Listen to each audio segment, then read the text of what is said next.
Ladies and gentlemen, bonjour et bienvenue dans ce nouveau journal d'un vegan. Bon, bah écoutez, cette semaine, au programme, plein de petits sujets tranquilles, rien de détonnant, pas de scandale, pas de news, pas d'interview, mais quand même, plein de petits trucs intéressants à découvrir, ce que je vous invite à faire, sans plus attendre. Un nouveau jour, un nouveau produit, mais alors qu'est-ce que c'est que ce truc? Voilà. Je suis tombé là-dessus, avec joie. Alors déjà, le nom de la marque, avec joie. Bref, ce sont des sticks façon risotto aux champignons et au persil. Et voilà. Donc, c'est pas un substitut de viande, ça contient à peu près 9 grammes de protéines. C'est vraiment le stick, la finger food. Ouais, bon, ça peut être sympa dans un repas équilibré. Mais surtout, est-ce que c'est bon? Voilà, on se pose forcément la question et je suis intrigué. Voilà. J'en sais pas beaucoup plus. C'est la première fois que je vois cette marque. Il n'y a pas de site web officiel. J'ai rien trouvé. Il y a quand même une adresse mail qui renvoie vers le groupe Olga. Et pour ceux qui connaissent pas, Olga, c'est le groupe où il y a Sojasun, Sojad, Soon et maintenant Tom Pouce qui a été racheté par aussi Olga. Donc ce n'est pas une entreprise végane, c'est plutôt une entreprise liée aux produits laitiers de manière globale, comme à l'époque Tribala quand ils ont créé Sojasun. Mais voilà, ils développent l'offre végane et végétale sur différentes marques. Et alors ça par contre, c'est pas référencé sur le site.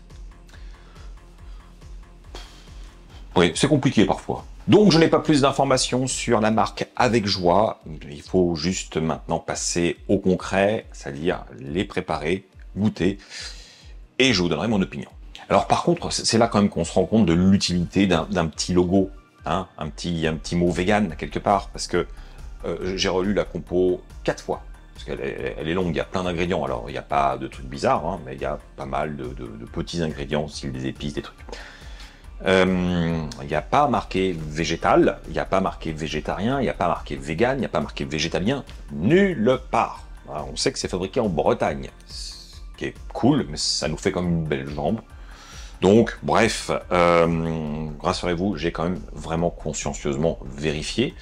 Mais c'est là, je me dis, le petit logo quand même, bah, ça rassure, et puis on gagne du temps. Alors voilà à quoi ça ressemble dans l'emballage. On a 6 pièces, dont un qui est cassé. Bon bref, ça c'est pas grave. On est donc sur un petit bâtonnet qui est pané. Oh, ça a l'air fragile quand même, j'ai arrêté de le tripoter. Ouais. J'espère que ce sera pas trop sec en bouche, parce que vu que ça commence à être un peu friable, ça c'est pas bon signe. Voilà, c'est chaud. Et alors, on y va.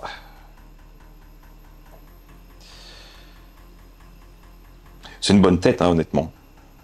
Mais ouais, rien que sous le doigt, je sens que c'est un petit peu fragile et ça va être sec. Je sais pas pourquoi. Je pense que ça va être sec. Je viens de les retourner, mais je vous cacherai pas que c'est compliqué, hein. C'est très très cassant. Et pourtant, je suis pas une brute, hein. J'y suis allé vraiment en délicatesse avec ma petite spatule et tout. Mais ouais. Je sais pas où je m'embarque. Bon, voilà le résultat. Alors sur les 6, c'est ceux qui ont tenu le mieux. Il y en a qu'un seul qui a réussi à garder sa forme sans se casser. Les autres, une catastrophe.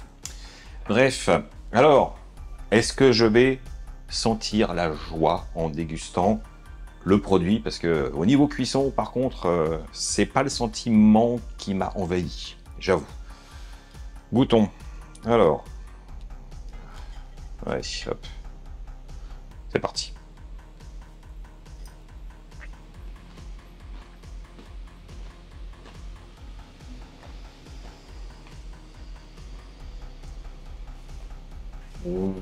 Ouais, je saute pas partout là quand même.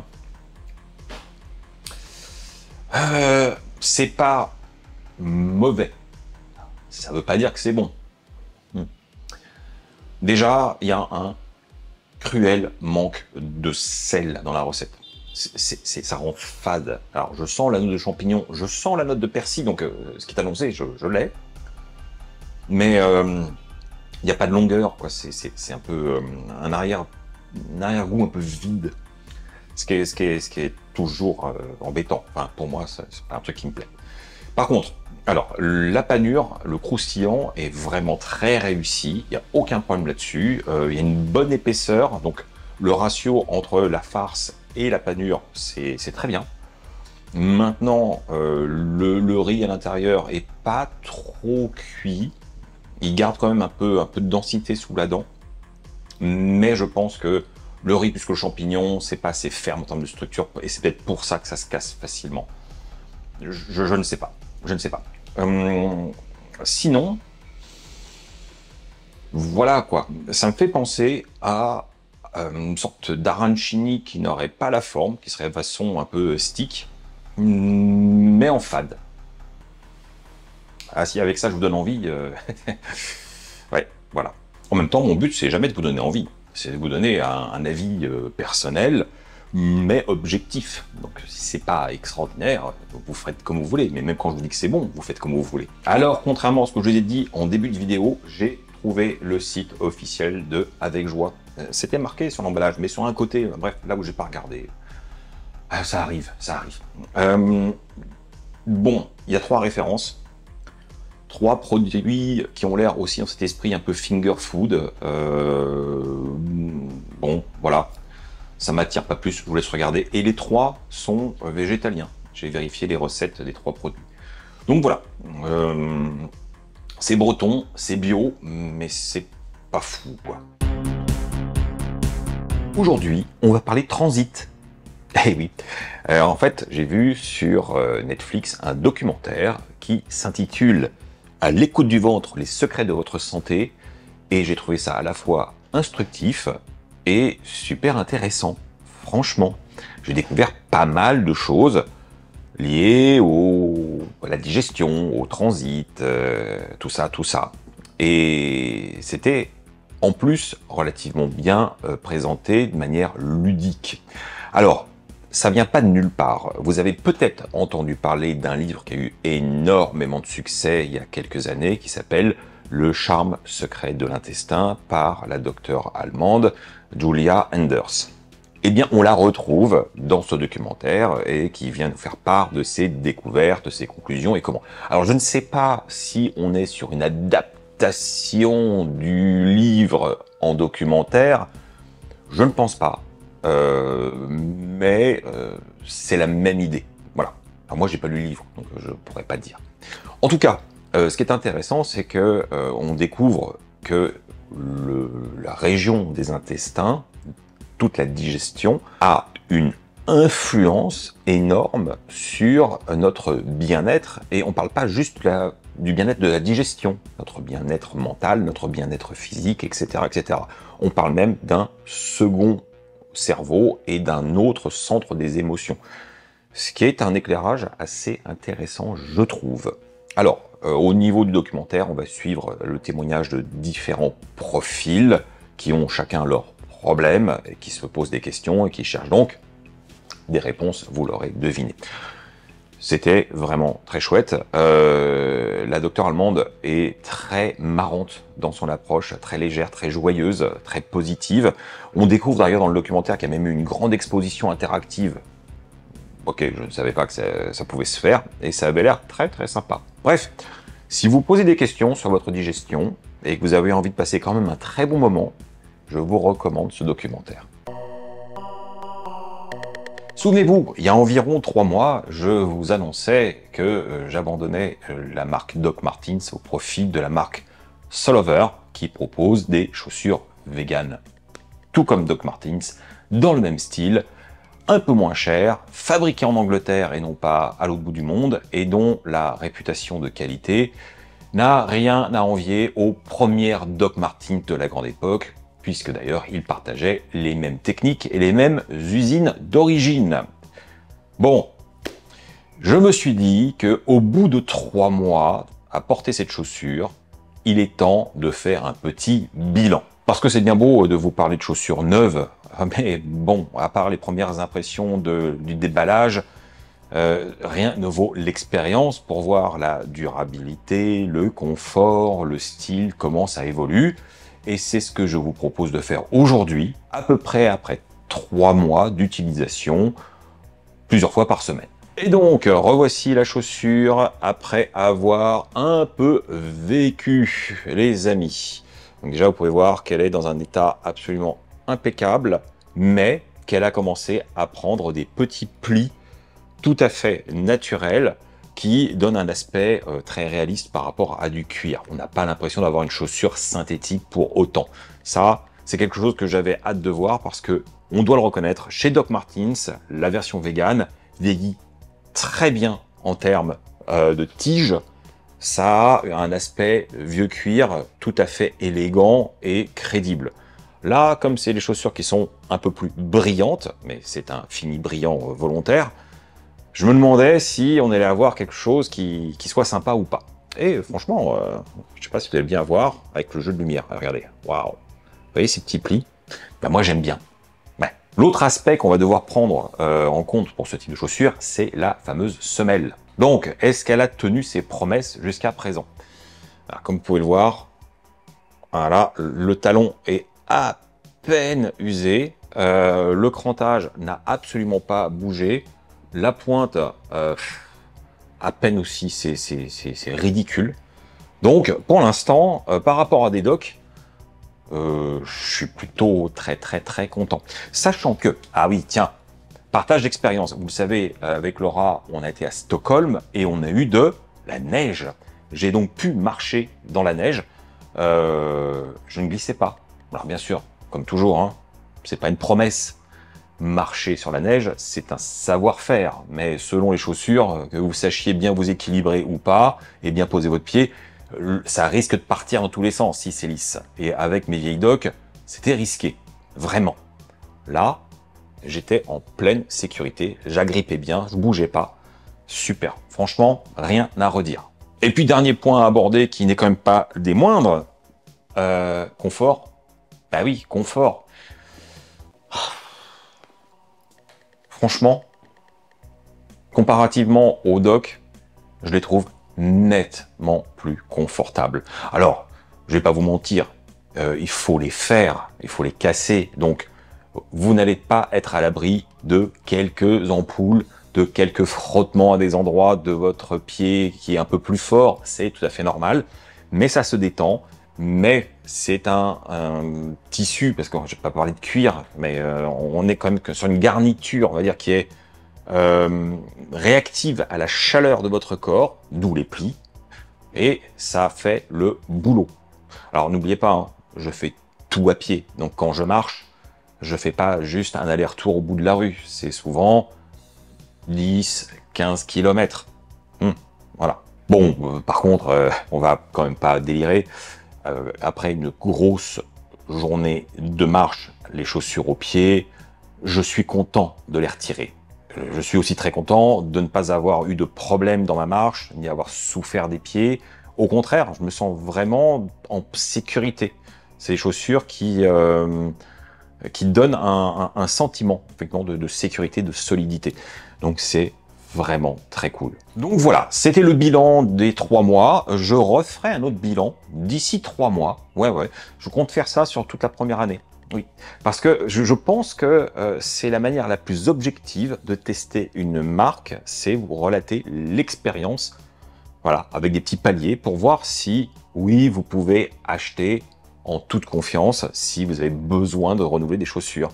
Parce que Solover, oui, sa bonne réputation dans le milieu de la chaussure, mais en version vegan, c'est toujours potentiellement un risque. On ne sait pas si les matériaux synthétiques sont vraiment de bonne facture. Et je trouve aussi que le vieillissement est toujours très aléatoire quand on parle de simili-cuir. Pour l'instant, ça se passe très bien. Donc, rendez-vous dans 3 mois. Et en attendant, j'aimerais bien savoir s'il y a des gens parmi vous qui ont franchi le pas et qui ont testé la marque Solover. Dites-moi en commentaire ce que vous en avez pensé. Bon, ok, mon but ultime, ce n'est pas de vous parler de la marque Accro toutes les semaines, pas du tout.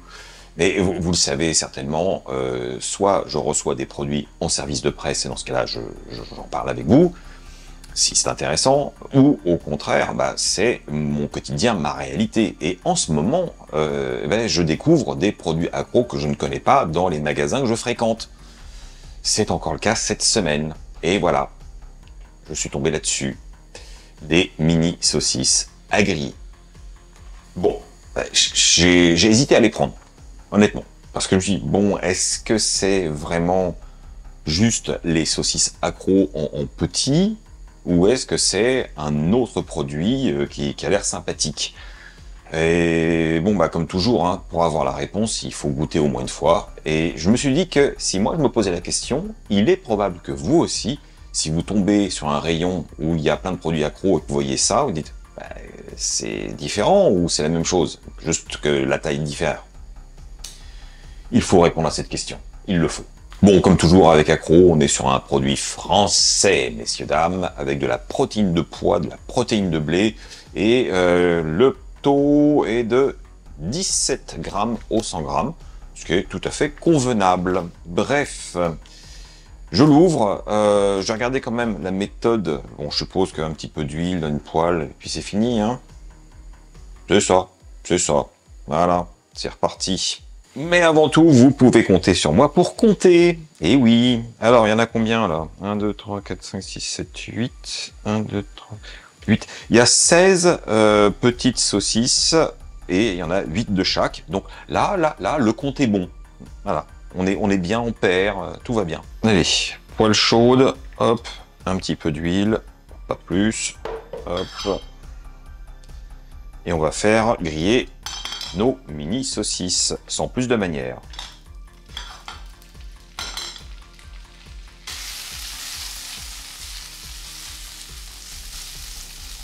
Et voilà, c'est prêt. 4 minutes. Et j'ai mes mini saucisses qui sont chaudes et fumantes. Reste à goûter. Donc, il y a deux versions. On va commencer par la version blanche.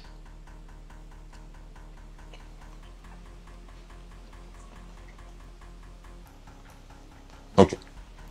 J'enchaîne directement avec la version rouge.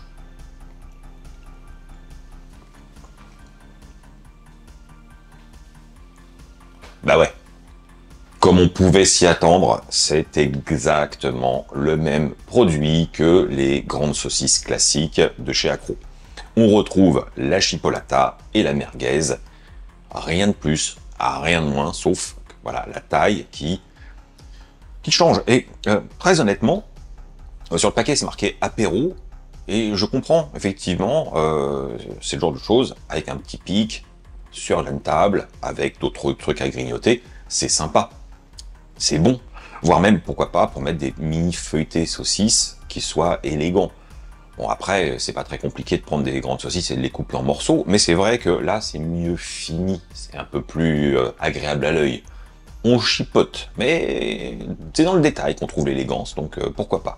Ouais, parler d'élégance quand on parle de saucisse quand même. Franchement, c'est toujours aussi bon, sinon, hein, on retrouve exactement cette merguez qui a du caractère, qui a ce côté un petit peu épicé en fin de bouche, mais pas trop. Moi, c'est des produits qui sont dans mes habitudes, que j'aime bien prendre quand j'en trouve, et bon, là ça change rien, c'est juste la taille. Mais c'est bon quand même, donc je ne suis pas déçu. Cela dit, j'aurais aimé que ce soit une autre référence, un autre assaisonnement, quelque chose qui change. C'est pas le cas. Mais maintenant, je sais, et vous savez. Ça fait longtemps que j'ai pas eu l'occasion de vous présenter un jeu vidéo sur lequel j'ai accroché. Et là, on parle vraiment de petits jeux, mais bien sympathiques.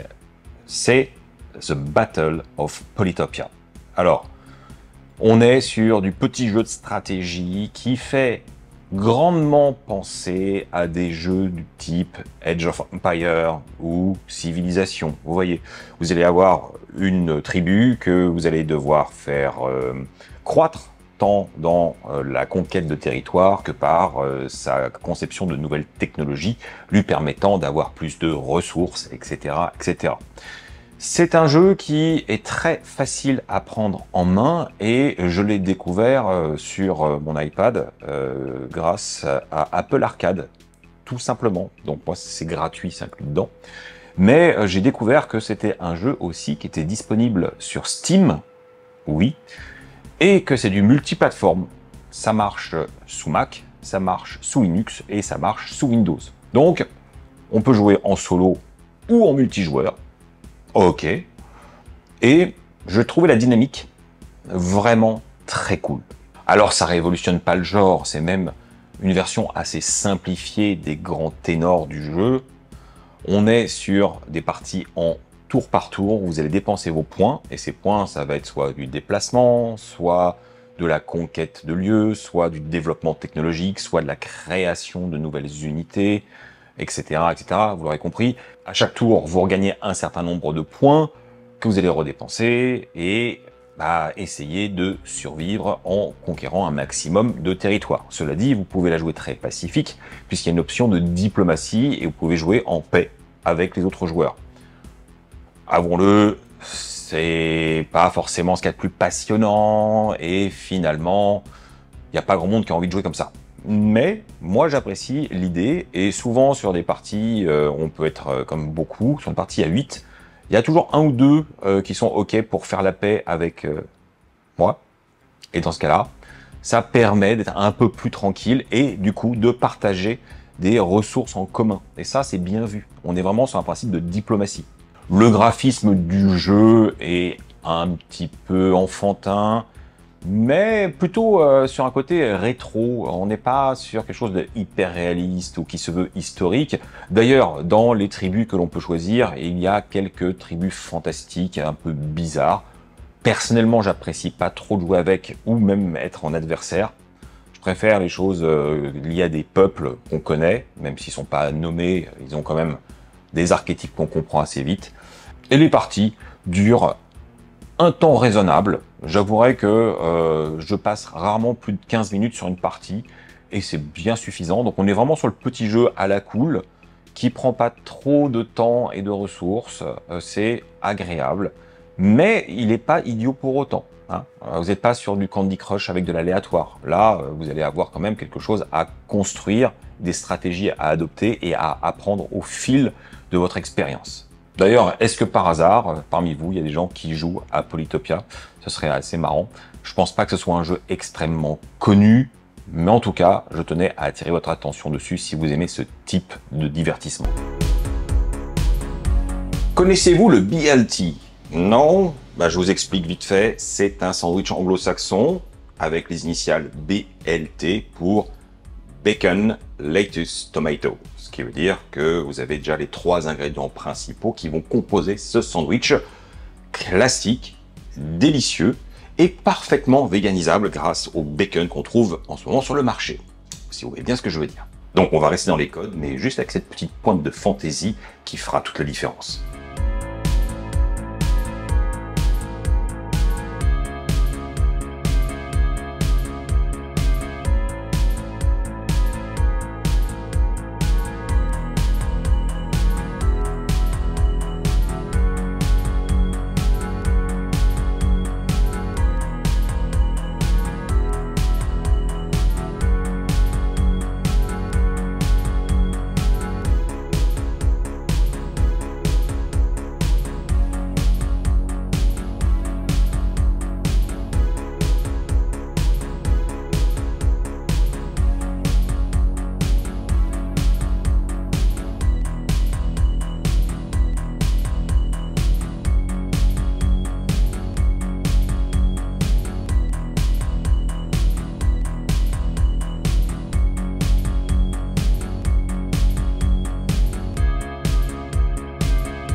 Et voilà, le petit BLT des familles.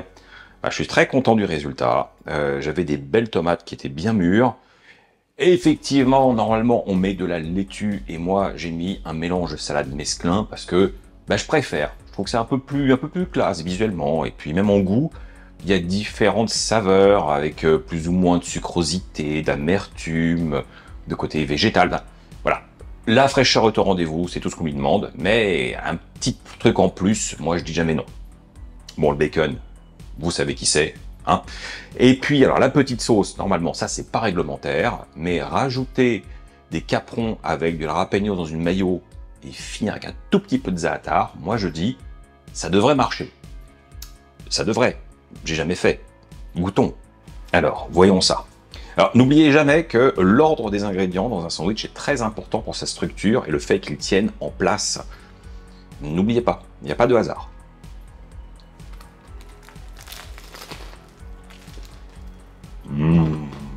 C'est simple, plein de saveurs, c'est super bon, il y a beaucoup de textures, c'est un peu le but du jeu. Ah, je vous l'ai dit, il y a la fraîcheur de la salade, mais aussi le côté fruité, l'acidité de la tomate, avec le côté fumé et un peu croustillant et gras du bacon. La mayo, elle est bien équilibrée avec ses petits condiments à l'intérieur, donc on a quelque chose d'assez épais, et en bouche, ça se ressent. Et bien sûr, dans un sandwich, un élément qui est principal et primordial pour un maximum de plaisir, c'est la qualité du pain. Là, on a un petit pain au levain naturel, truc bien. Voilà, il n'y a pas besoin de plus. Bon, et vous les amis, est-ce que vous connaissiez le BLT qui, bon, normalement, est un grand classique qu'on voit souvent dans des films américains, mais voilà, c'est plus culture outre-Atlantique et un petit peu en Grande-Bretagne, mais pas trop en France. Voilà, c'est plutôt le sandwich des gens qui ont un peu voyagé. Donc, vous connaissiez, vous avez envie d'en faire, vous avez envie de découvrir, à vous de me dire. Voilà, fin du journal de la semaine. Bon, alors déjà, je suis super content des retours que j'ai eus sur la vidéo sur le Carolina Reaper réservé aux membres. Vous vous êtes bien amusés à mes dépens, j'ai l'impression. Voilà. Et donc, si vous ne savez pas de quoi je parle et parce que vous n'êtes pas membre, vous pouvez devenir membre. Et vous verrez donc qu'il y a quelques petites vidéos exclusives, entre autres petits privilèges. Voilà, rejoignez-nous.